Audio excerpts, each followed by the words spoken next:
नमस्कार दोस्तों, आपके अपने YouTube चैनल या DS मास्टर 1.0 में स्वागत है।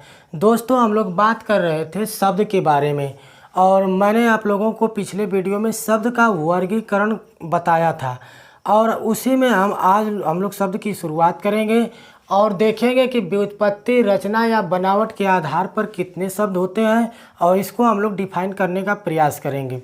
तो आइए हम लोग वीडियो की शुरुआत करते हैं। व्युत्पत्ति या रचना के आधार पर या बनावट के आधार पर शब्द के कितने भेद होते हैं, तो इस आधार पर शब्द के 3 भेद होते हैं। एक होता है ऋण शब्द, दूसरा होता है यौगिक शब्द,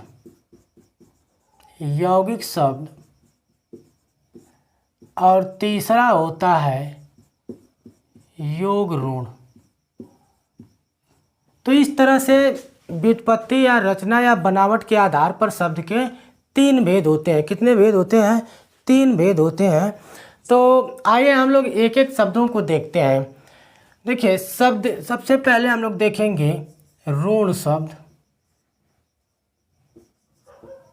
ऋण शब्द किसे कहते हैं, समझते हैं।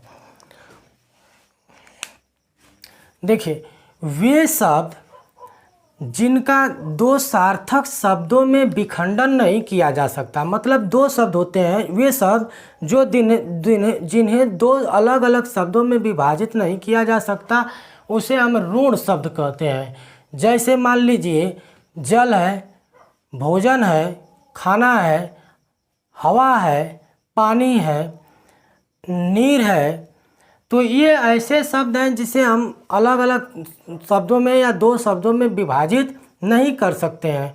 तो ऐसे शब्दों को हम क्या कहते हैं? ऋण शब्द कहते हैं। आइए छाप लेते हैं, लिख लेते हैं।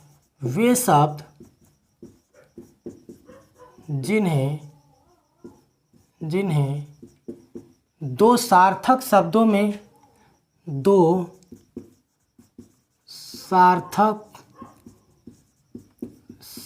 में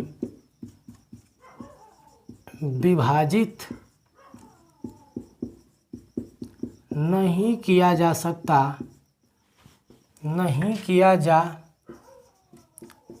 सकता, उसे ऋण शब्द कहते हैं।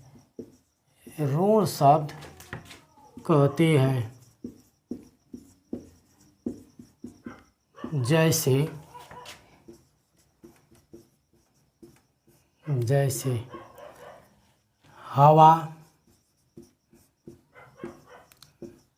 जल, पानी, वायु,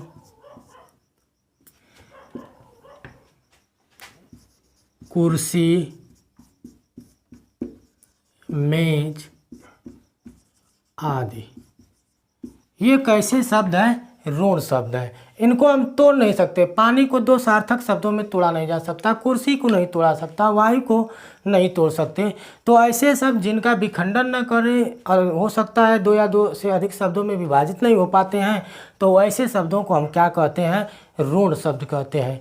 आइए हम लोग देखते हैं दूसरे नंबर पर यौगिक शब्द।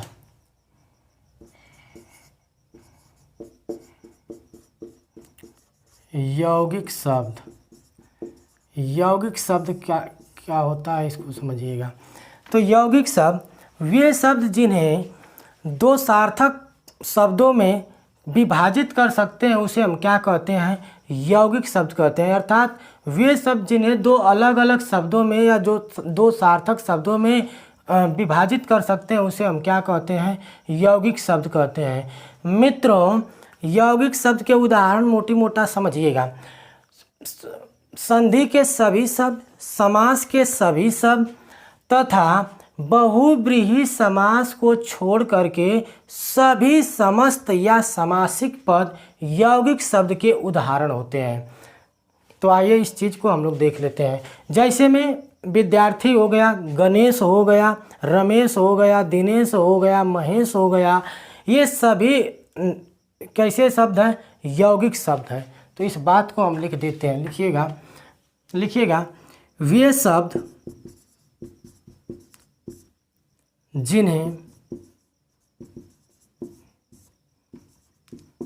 दो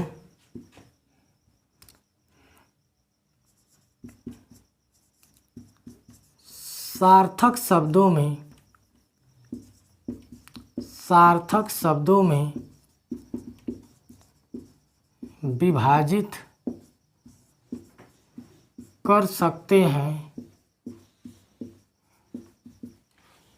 या इसी बात को कह देंगे कि दो ऋण शब्दों के मेल से बनने वाले शब्द को हम क्या कहते हैं, यौगिक शब्द कहते हैं। वे शब्द जिन्हें दो सार्थक शब्दों में विभाजित कर सकते हैं उसे यौगिक शब्द कहते हैं, यौगिक शब्द कहते हैं। या इसी को देख लीजिएगा, दिख रहा है नीचे, यहाँ लिखेंगे तो दिखेगा। या इसी को कह सकते हैं कि दो ऋण शब्दों के मेल से बनने वाले शब्द को हम क्या कहते हैं, यौगिक शब्द कहते हैं। दो ऋण शब्दों के मेल या योग से बनने वाले शब्द को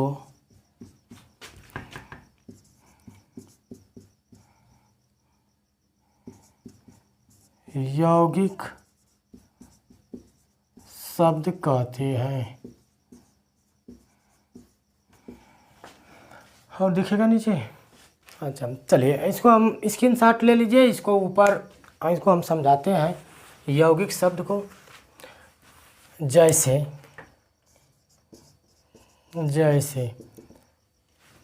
में हम लोग देखते हैं ऊपर,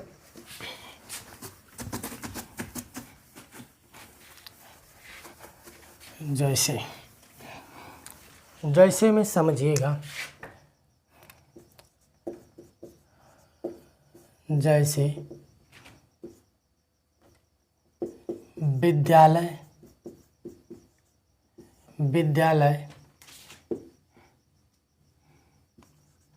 माता पिता, विद्यार्थी,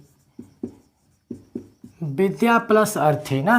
जैसे विद्यालय विद्या धन आलय, माता और पिता, विद्यार्थी विद्या धन अर्थी, तो ये दो अलग अलग शब्दों के योग से मिलकर के बने हैं। इनका वही अर्थ होगा, इनमें जो मूल अर्थ, इनके मूल शब्द का जो अर्थ होगा उसका यही अर्थ होगा, इसका कोई तीसरा अर्थ नहीं निकलेगा। और एक आध एग्जाम्पल देख लेते हैं, जैसे संधि के पद रमेश,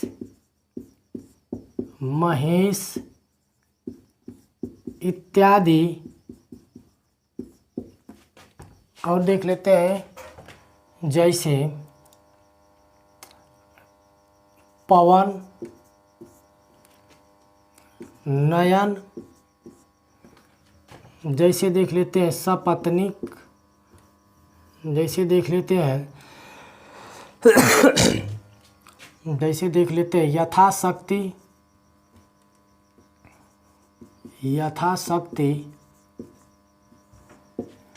जैसे देख लेते हैं नीलकमल आदि। ये सभी मित्रों यौगिक शब्द के उदाहरण हैं। अच्छा, मैंने एक बात बताया कि बहुव्रीहि समास को छोड़ करके सभी समासिक पद और संधि उपसर्ग के सभी पद क्या होते हैं, और प्रत्यय के सभी शब्द जो होते हैं यौगिक शब्द के उदाहरण होते हैं। तो इस बात को हम नोट में लिख लेते हैं ना। आइए लिख लेते हैं, नोट लिखिएगा मेरे साथ। संधि उपसर्ग प्रत्यय तथा बहुव्रीहि, बहुव्रीहि समास को छोड़कर सभी समास के सभी समासिक पद, सभी समासिक पद के शब्द, समासिक पद या समस्त पद, समस्त पद को ही समासिक या समास कहते हैं। तो सभी समासिक पद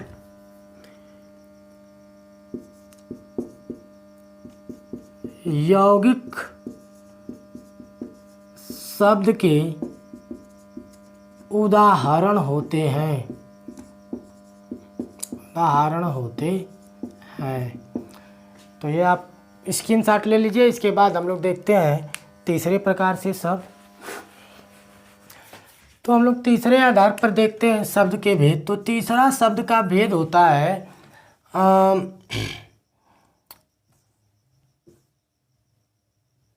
योग ऋण। तीसरा होगा योग ऋण। आइए देखिए योग ऋण का होता है, समझिएगा। योग ऋण, योग ऋण भी दो ऋण शब्दों के योग से बने होते हैं। योग ऋण भी दो शब्दों के मेल से बने होते हैं, लेकिन इसमें तीसरा अर्थ प्रधान होता है। तो हम कह सकते हैं कि दो शब्दों के मेल से बनने वाले वे शब्द जो तीसरा अर्थ देता है उसे हम क्या कहते हैं, योग ऋण कहते हैं। और तीसरा अर्थ हम लोग देखेंगे कि समास में कौन सा समास देता है, बहुव्रीहि समास देता है। तो इस तरह से हम कह सकते हैं कि सभी बहुव्रीहि समास के समस्त पद या सामासिक पद क्या होते हैं, योग ऋण के उदाहरण होते हैं। तो इस बात को भी लिख लेते हैं।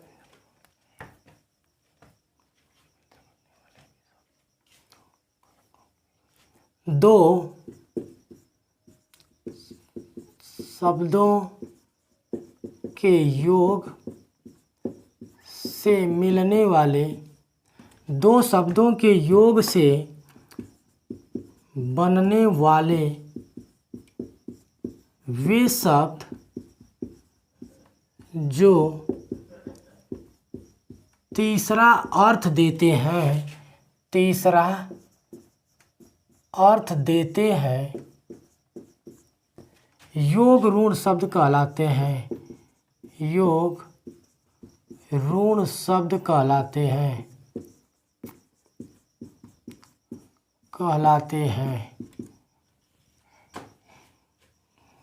अब तीसरा अर्थ कौन सा देता है, जैसे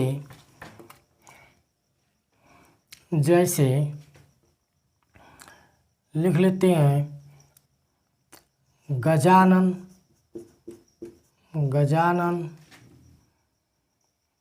लोकपाल, लोकपाल। देखिए गजानन गणेश को बोलते हैं तो यह तीसरा अर्थ प्रदान हो गया। लोकपाल एक विशेष प्रकार का मंत्री होता है। और लिखते हैं जैसे पंकज, पंकज का मतलब होता है कमल, तो यह भी बहुव्रीहि समास का उदाहरण होता है। इसके बाद लिख लेते हैं और जैसे दशानन, दशानन, दस है आनंद जिसके, अर्थात तो ये भी बहुव्रीहि समास के उदाहरण है। इसके बाद देख लेते हैं रतिपति, रतिपति, ये भी बहुव्रीहि समास के उदाहरण हैं। तो जितने भी बहुव्रीहि समास के उदाहरण होते हैं वह योग ऋण शब्द के अंतर्गत आते हैं। तो इसी बात को नोट करके हम लोग लिख लेते हैं, नोट। समस्त बहुव्रीहि समास के सभी बहुव्रीहि समास के उदाहरण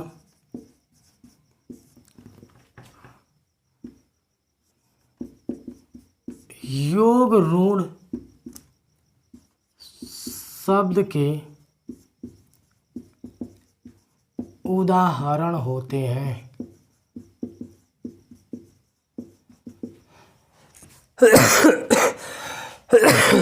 नमस्कार दोस्तों, इस तरह से आज हम लोगों ने देखा व्युत्पत्ति या रचना या बनावट के आधार पर शब्द के भेद। मुझे उम्मीद है कि आपको अच्छे से समझ में आया होगा। यदि यह वीडियो आपको अच्छा लगेगा तो चैनल को लाइक करना, दोस्तों को भी शेयर करना और चैनल को भी सब्सक्राइब करना। हम लोग मिलते हैं एक नए वीडियो के साथ। तब तक के लिए नमस्कार, जय हिंद।